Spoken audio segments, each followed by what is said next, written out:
पर पूर्णांकों में कई जगह पर यह चीज थोड़ी सी बदल जाती है, क्योंकि अब हमें ऋणात्मक संख्याएं भी साथ में लेनी होगी। तो पूर्णांकों में योग किस प्रकार से किया जाता है, सबसे पहले हम देखते हैं।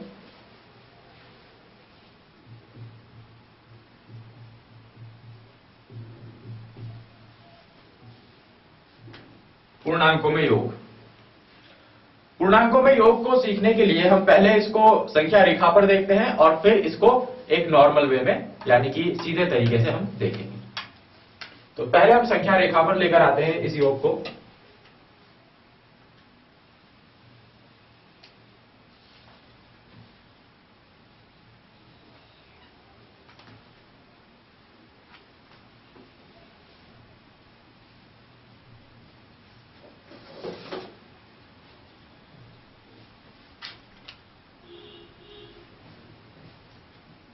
अब इस योग में हम देखेंगे कि हमने पहले एक संख्या रेखा बनाई, अब हमें कुछ संख्याओं को जोड़ना है।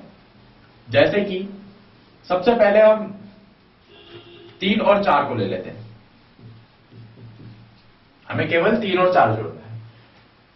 बिल्कुल मध्य में हम लेंगे 0, आगे लेंगे 1 2 3 4 5 6 7 8, पीछे की तरफ भी ले लेंगे माइनस का 1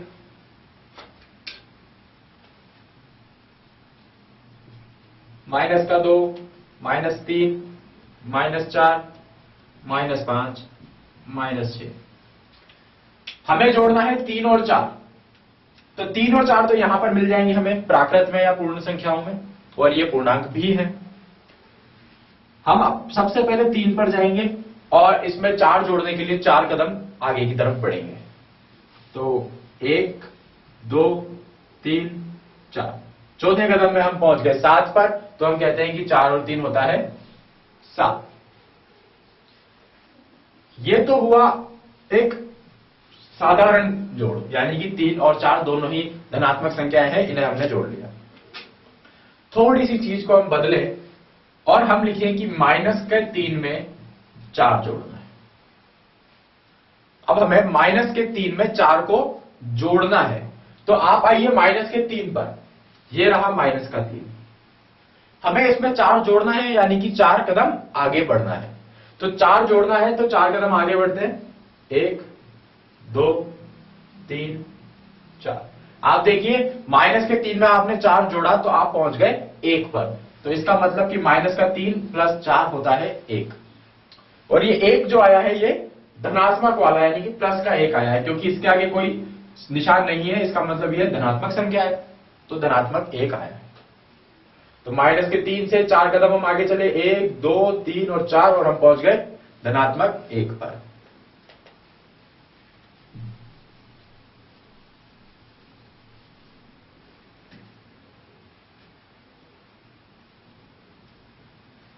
अब हम और उदाहरण लेते हैं कि हमें माइनस के 5 में प्लस का 2 जोड़ना है।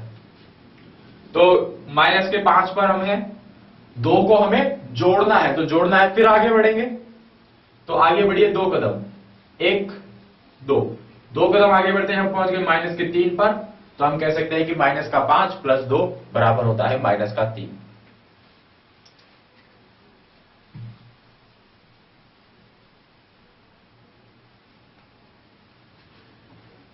अब हम देखते हैं एक अगला उदाहरण, जिसमें हमें माइनस के 4 में माइनस का 4 जोड़ना है।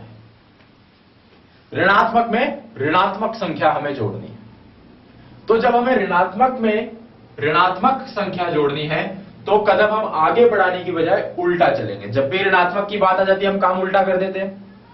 तो अभी तक हम एक ऋणात्मक संख्या है, किसी भी संख्या में जब धनात्मक जोड़ते हैं तो हम आगे की तरफ चलते हैं, लेकिन जब हमें लगता है कि नहीं हमें तो ऋणात्मक में ऋणात्मक ही जोड़नी है तो हम उल्टा चलेंगे, पीछे की तरफ जाएंगे। ध्यान रखेंगे कि जब धनात्मक जोड़नी है तो आगे बढ़ेंगे, जब ऋणात्मक जोड़नी है तो वापस पीछे चलेंगे, क्योंकि हमें कह दिया धनात्मक को जोड़िए, यानी कि धनात्मक की तरफ चलिए।